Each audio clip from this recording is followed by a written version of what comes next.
Success mantra, we shape future.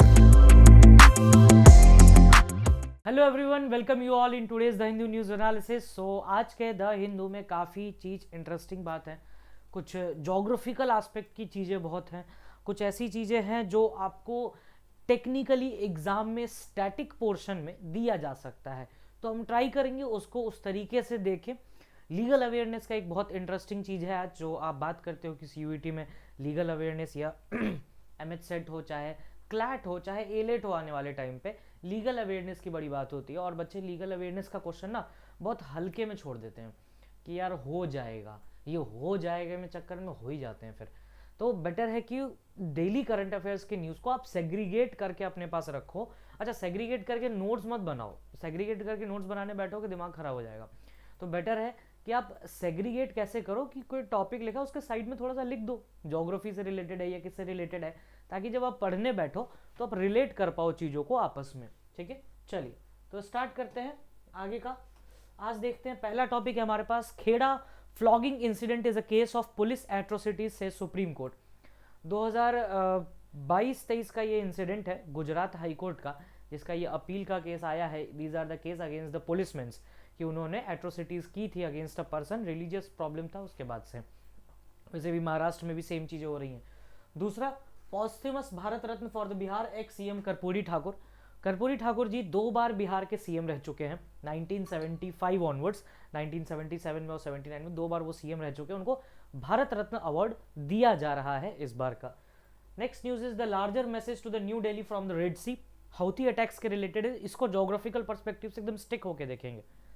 फाउस committee on fisheries food and agriculture organization, India vice chair कर रहा है पहली बार, तो उसको भी देखने की कोशिश करेंगे। ये इमेज दिख रही है, यही है वो इमेज जिसपे सुप्रीम कोर्ट ने भी एक्शन लिया है। Kheda flogging incident is a case of police atrocities से सुप्रीम कोर्ट। देखिए कुछ साल पहले की बात है, 1-2 साल पहले की बात है, जिसमें एक पर्सन को डांडिया से रिलेटेड कुछ इंसिडेंट हो रहा था, उसमें उस पर्सन को पुलिस ने पकड़ा। ठीक है, उसके बाद एक पोल या पेड़ टाइप की चीज में बांधा और उसके बाद मार के वीडियो बनाया, मारते टाइम वीडियो बनाया पुलिस वालों ने। तो गुजरात हाई कोर्ट ने पुलिस वालों के खिलाफ कंटेम्प्ट नोटिस इशू किया, कंटेम्प्ट ऑफ कोर्ट लगाया। कंटेम्प्ट ऑफ कोर्ट कैसे? काफी टाइम पहले 1997 में एक केस आया था, DK Basu versus state of West Bengal. इस केस में एक्सप्लिसिटली सुप्रीम कोर्ट ने कहा था पुलिस ब्रुटैलिटी और कस्टोडियल डेथ के अगेंस्ट, और कोर्ट ने बहुत डिटेल में गाइडलाइंस दी थी अपनी कि क्या क्या चीजें आपको फॉलो अप करनी है at the time of arrest और आफ्टर द अरेस्ट, कि पुलिस ब्रुटैलिटी क्या होता है, उसके अगेंस्ट चीजें कैसे कैसी चीजें फंक्शन करनी चाहिए, कैसे चीजों को खत्म किया जा सकता है, मेडिकल एग्जामिनेशन एंड ऑल, जिससे पता चले कि पुलिस ब्रुटैलिटी नहीं हुई है। बट इस इंसिडेंट के बाद से सुप्रीम कोर्ट भी थोड़ा सा चौकन्ना हुआ कि भाई ये गलत है, ये इंसिडेंट बिल्कुल गलत है। देखो, गांधी जी का एक बड़ा इंटरेस्टिंग सा कोट है, an eye for an eye will make the whole world blind. एक तो वो चीजें हैं, और दूसरी बात ये आप कह रहे हो, अगर किसी ने, बहुत लोगों के मन में आता होगा कि अगर सर कोई क्राइम किया है तो मारा तो बेटर क्या है, ह्यूमन राइट्स कहाँ से आ गया उसका। अरे बेटा, मैं ह्यूमन राइट्स की बात नहीं कर रहा हूँ, I am talking about the process and the procedure. ठीक है, ये वो प्रोसीजर है that needs to be followed, because innocent should not be punished at any cost. एक अगर जो पर्सन इनोसेंट नहीं है वो छूट जाए चलेगा, बट एक इनोसेंट पर्सन कभी भी पनिश नहीं होना चाहिए, और ऐसे वाले टाइम पे इनोसेंट पनिश हो सकते हैं। और पुलिस इज नॉट जुडिशरी कि आप डिसाइड करो ये चीज, and this is against the human right as well. ठीक है, तो ये चीजें थोड़ी सी ध्यान रखनी है, जिसके ऊपर खेड़ा के इंसिडेंट के बाद से कोर्ट ने एक्शन लिया। ठीक है, केस का नाम है AV Parmar and others versus state of Gujarat and others. AV Parmar one of the policeman. Supreme court ने ट्यूसडे को ओरली ऑब्जर्व किया 2022 के एक इंसिडेंट पे, जहां पे गुजरात पुलिस ऑफिसर्स जो है पब्लिकली एक मुस्लिम मैन को बांध के पोल से और उसको पीट रहे हैं, और वीडियो भी बनाया है। तो उस पर BR गवई साहब, जो कि लीगल एथिक्स कमेटी के अभी हेड भी हैं, और नालसा से रिलेट कर रहे हैं अभी, नालसा के चीफ कौन है, patron in chief is CJI। Did they have an authority in law to tie people to a pole and beat them? Justice BR Gavi asked, and take videos. Justice Sandeep Mehta joined in. ठीक है, तो यहां पर यही बात कही गई कि क्या उनके पास इतना अधिकार है कि वह किसी भी लोगों को मारेंगे पोल पे बांध करके और वीडियो बनाएंगे? नहीं, ये आपके पास ये अधिकार नहीं है। ये कंटेम्प्ट ऑफ कोर्ट है as of DK Basu versus state of West Bengal. तो देखते हैं, जो police officers had appeal to the supreme court, Gujarat high court ने उनको 14 दिन का जेल इंप्रिजनमेंट दिया, कंटेम्प्ट ऑफ कोर्ट, जिसके अगेंस्ट उन्होंने अपील किया सुप्रीम कोर्ट में। सुप्रीम कोर्ट का भी फाइनल जजमेंट नहीं आया है, बट सुप्रीम कोर्ट का भी जजमेंट उनके फेवर में नहीं आने वाला, because it is a gross violation of DK Basu judgement of 1996 and 97, ठीक है, जो गाइडलाइंस आई 97 में उसके प्रॉपर अगेंस्ट है। नाउ एक तो आपको डीके बासु पता होना चाहिए, एक प्रेजेंट केस का नाम पता होना चाहिए, और एक कंटेम्प्ट ऑफ कोर्ट के बारे में पता होना चाहिए। सुप्रीम कोर्ट के पास पावर है कि वो कंटेम्प्ट नोटिस इशू कर सकती है अंडर आर्टिकल 129, और हाई कोर्ट भी अपने अगेंस्ट कंटेम्प्ट इशू कर सकता है 215। जो भी हाई कोर्ट के अगेंस्ट अगर ऑर्डर के अगेंस्ट अवहेलना होती है तो 215 के अंदर कंटेम्प्ट इशू कर सकता है। स्टेटरी बैकिंग आती है कंटेम्प्ट की from the contempt of courts act 1971, ये आपको पता होनी चाहिए। और सेक्शन 3 जो है वो इसमें एम्पावरमेंट भी कराता है। Contempt of court is a borrowed feature of English England में तो रिटन कॉन्स्टिट्यूशन ही नहीं है, इंग्लैंड कॉमन लॉ प्रिंसिपल से लिया गया है, जिसमें judicial powers of the king है initially exercise by himself and later by a panel of जजेस who acted in his name. कि अगर किंग के अगेंस्ट कोई एक्ट करता है या फिर उसको क्रिटिसाइज करता है, देखो कंटेम्प्ट ऑफ कोर्ट को बहुत टाइम एंड टाइम रिफाइन किया गया है कि एक पॉजिटिव क्रिटिसिज्म होता है और एक कोर्ट के ऑर्डर के अगेंस्ट जाके काम करना होता है, that is contempt of court. ठीक है, आई होप कि यहाँ पे क्लैरिटी आएगी।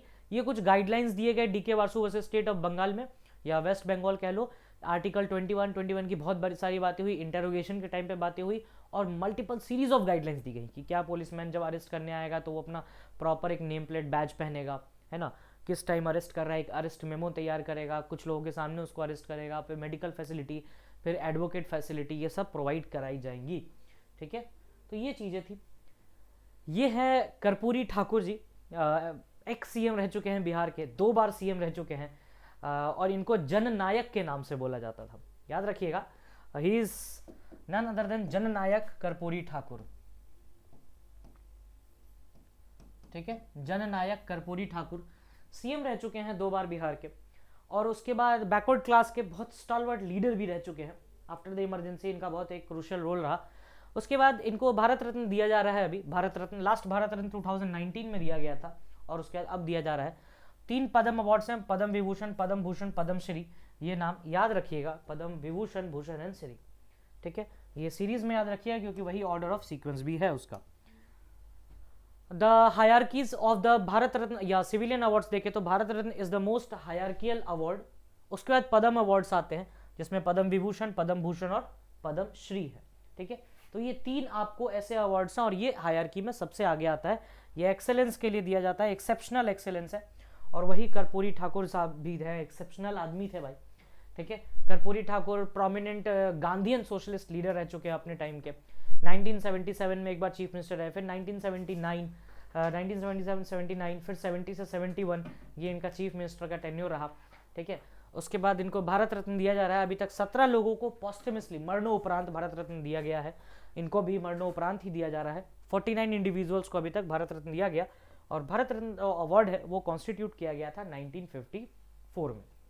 ठीक है, ये एक larger major to the new Delhi from the Red Sea. इसमें इस आर्टिकल को जब आप पढ़िएगा तो आपको यही मिलेगा, हाउथी रेबल्स, फिर कैसे वो शिप्स पे अटैक होना, फिर उसका जयशंकर साहब के बारे में बात हो रही है, और कैसे न्यू दिल्ली उसको रिस्पॉन्स कर रहा है। But I want you people to just visit some parts, that is pretty much important. वो तो करते रहेंगे अपन कि क्या क्या है, बट सबसे इम्पॉर्टेंट क्या है इस पूरे सीरीज में हाउथी रेबल्स के टाइम पे, कि देखो ये तुमको अफ्रीका का मैप है, ये नॉर्दर्न अफ्रीका, और ये तुम्हारा एशिया वाला मैप है। उसके बाद जब इधर आओगे तो यहाँ कहीं मॉरिशियस है, और इधर कहीं पे इंडिया है। ठीक है, तो ये चीज़ याद रखना। सॉरी, मालदीव से ही, जिसमें अभी भी डिस्प्यूट आ रहा है, उसको हम लोगों ने पढ़ा भी था, जो चाइनीज़ वेसल क्रॉस कर रहा है। ठीक है, या वहाँ पर डॉक करेगा चाइनीज़ वेसल। मालदीव्स को हमने टोल गेट भी कहा था। देखो ये रहा सी एरिया रेड सी का। ठीक है, सबसे पहला क्वेश्चन आता है कि रेड सी को बॉर्डर करने वाली कंट्रीज कौन कौन सी हैं। ठीक है, इधर से सऊदी अरेबिया, इधर से येमेन, इधर से जिबूती, एरिट्रिया, और इधर से इजिप्ट। ठीक है, और यहाँ पे सूडान। इथियोपिया नहीं बॉर्डर करता है, वो अंडर की तरफ आ जाता है। तो ये कुछ कंट्रीज हैं। अच्छा, ये दिख रहा होगा, दिस इज सुएज कैनाल, 1869 में बन के तैयार हुआ, 1854 में स्टार्ट हुआ था, और सुएज कैनाल के आर्किटेक्ट है फर्दिनांद दी लेसेप्स, इनका नाम याद रखिएगा, फर्दिनांद दी लेसेप्स। 1854 में इसकी कंस्ट्रक्शन स्टार्ट हुई, और 15 साल के बाद, डेट इज 1869 में कंस्ट्रक्शन वाइंड अप की गई। यहाँ पर दो गल्फ हैं, इसको कहते हैं हम इस वाले पार्ट को गल्फ ऑफ स्वेज, और यहाँ जो छोटा सा दिख रहा है ये है आपको गल्फ ऑफ अक्काबा। ठीक है, ये आपको सऊदी अरेबिया और ये इजिप्ट के बीच में एक गल्फ पड़ता है, that is gulf of Aqaba, Aqaba gulf और gulf of Suez. Suez canal पे जब आप ऊपर नीचे से ऊपर जाइएगा तो यहां पर आपको मिलेगा स्वेज पोर्ट, स्वेज पोर्ट, और ऊपर मिलेगा पोर्ट सईद। ये स्वेज कैनाल की ज्योग्राफी है। और ये जो बड़ी सी रिवर दिख रही है नाइल रिवर है, ब्लू नाइल जो कि लेक ताना से निकल रही है, और व्हाइट नाइल जो कि लेक विक्टोरिया से निकलती है, ये बात याद रखिएगा। ठीक है, थोड़ा बहुत ज्योग्राफी है।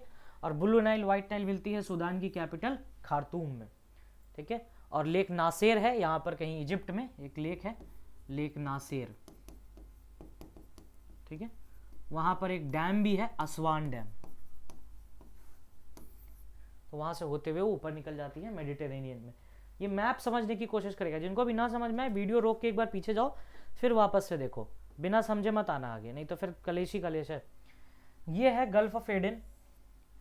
ये जो पॉइंट दिख रहा है जिबूती वाला, ये वाला रीजन जहां पर ये हाउथीज कुछ ज्यादा ही एक्टिव है, इसे हम कहते हैं बाब अल मंडेल। ठीक है, बाब अल मंडेल जो कि जिबूती और यमन के बीच में है। ठीक है, जिबूती और एरिट्रिया भी ले लेते हैं लोग, जिबूती और यमन के बीच में। ये है आपका गल्फ ऑफ ओमान, ये पर्शियन गल्फ, और ये स्ट्रेट ऑफ हॉर्मोज, और ये छोटा सा ओमान का पॉइंट है जो कि वहां पर इंपॉर्टेंट है, और नीचे मालदीव्स। तो आई होप ये क्लैरिटी आ गई होगी। ये पूरा ज्योग्राफिकल एस्पेक्ट आपको पता होना चाहिए, अगर नहीं पता है तो फिर प्रॉब्लम है इधर। तो इसको थोड़ा सा पैसिफाई करके ज्योग्राफिकल पर्सपेक्टिव से पहले देखो, पॉलिटिकल बाद में देख लेंगे चलेगा, बट ज्योग्राफिकल आपको पता होना चाहिए। Red Sea, Suez port, Port Said, Lake Nasser, ये ताना, विक्टोरिया लेक है ना, विक्टोरिया लेक सबसे बड़ी लेक भी है यहाँ पे, और एक लेक टैंगनाइका है जो कि अफ्रीका की सबसे बड़ी लंबी लेक है ना, और वर्ल्ड की भी सबसे लंबी लेकों में से एक है लेक टैंगनाइका। ठीक है, तो लेक टैंगनाइका है, और फिर बहुत सारी चीज़ें हैं अंदर, कॉन्गो रिवर है, ऑरेंज रिवर है, तो ऐसे ऐसे रिवर्स हैं। बस थोड़ी बहुत एटलीस्ट इतनी इन्फॉर्मेशन तो पता होनी चाहिए जो सामने लिखी है आपके। ठीक है, क्योंकि अब देखो यहाँ से ये इजराइल वाला रीजन भी डिस्प्यूट में ही रहता है, तो थोड़ा बहुत देख लिया करो। इजराइल और जॉर्डन के बीच में एक रीजन पड़ता है डेड सी वाला, है ना, खारे पानी वाला जो आप कहते हो डेड सी, इजराइल और जॉर्डन के बीच में ही है वो वाला रीजन। तो थोड़ी बहुत ये इन्फॉर्मेशन आपको पता होनी चाहिए। अगर नहीं पता है अभी तक तो मेरा ये क्वेश्चन रहेगा कि बेटा कर क्या रहे थे इतने टाइम से तुम, अगर ये नहीं पढ़ा है तुमने तो फिर ये तो काफी टाइम से न्यूज में चल रही है चीजें। ठीक है, हाउथी टेरर के बारे में एमवी साई बाबा, और ये फिर अल जुबैल पोर्ट जो है सऊदी अरेबिया में, वहां पर फिर वो अटैक्स हुए। फिर अटैक्स के बाद इंडियन नेवी ने भी आईएनएस कोची, आईएनएस कोलकाता से बॉर्डर किया उस रीजन में, मारमा गोवा वगैरह से, और फिर फाइनली उसको सपोर्ट भी दिया, मतलब बचाया इंडियन शिप्स को। बॉर्डरिंग कंट्रीज आपको पता होनी चाहिए जो हम अभी भी देख रहे थे, इजिप्ट इस साइड, ऊपर साइड इजिप्ट जहाँ पे नाइल रिवर है, सऊदी अरेबिया इधर, यमन नीचे, सूडान इधर इजिप्ट के नीचे, एरिट्रिया साइड में, एंड जिबूती जो बैबल मंडेल वाला रीजन है। ठीक है, गल्फ ऑफ एडन भी देख लिया, बैबल मंडेब ये देखो है ना स्ट्रेट, यहाँ लिखा भी हुआ है सामने में। तो इस इमेज को आप अगर आपने नहीं समझा तो प्लीज एक बार जाओ वापस से, फिर दोबारा से देखो। फाओ कमिटी ऑन फिशरीज के बारे में देखते हैं क्या चीज है। इंडिया इलेक्ट हुआ है पहली बार vice chair on the FAO's agriculture organization committee on fisheries, जो कि फिशरीज मैनेजमेंट का सब कमिटी है, और ये सब्सिडरी है फूड एंड एग्रीकल्चर ऑर्गेनाइजेशन का, जो कि स्टैब्लिश हुआ 1965 में, और 2022 के बाद से ये फिशरी वाला सब्सिडरी ऑर्गन चल रहा है। ये क्लोजली वर्क करेगा COFI सब कमिटी के साथ। टोटल 195 कंट्रीज हैं, 194 एंड द यूरोपियन यूनियन, इस तरीके से याद रखना। It's sister bodies are world food program and international food for agriculture development. कभी कभार एग्जाम में पूछ दिया जाता है कि कौन कौन सा रिपोर्ट ये रिलीज करता है, तो ये आपके सामने है, SOFA, SOFI and SOCO and SOFI. तो ये कुछ नाम याद रखिएगा, जरूरी है। और headquarter of FAO is Rome, Italy. ठीक है, इटली की बॉर्डर भी लगती है मेडिटेरेनियन से, जहाँ पर नाइल रिवर जाती है। एक ये rising the gap of incomes काफ़ी टाइम पहले ही आया था, वह बात भी हो रही थी मेरी कुछ लोगों से कि ये थाली का इकोनॉमी वाला कॉन्सेप्ट आया है, इसको देखो, ये थोड़ा इंटरेस्टिंग है। SBI वालों ने भी बोला था ये चीज़ कि भाई गैप बढ़ रहा है, इनइक्वालिटी। ठीक है, तो ये चीज़ देखने लायक थी, सरकार तो मना करती है बट हो कुछ और रहा है। चलिए, तो ये खुद क्वेश्चन है आपके लिए। ये जो चाइनीज शिप आ रही है माले, मालदीव्स, अभी जस्ट हम लोगों ने भी देखा है the the Ram temple in Ayodhya कल देखा था, it is a Nagara style temple. Who is the chairperson for the high level committee in one nation one election? Ramnath Kovind. अच्छा कमेंट सेक्शन में बताना ये अर्जुन राम मेघवाल कौन है. बस आज के लिए इतना ही. And if you have any doubt you can mention in the comment section. Thank you, that's all from my side.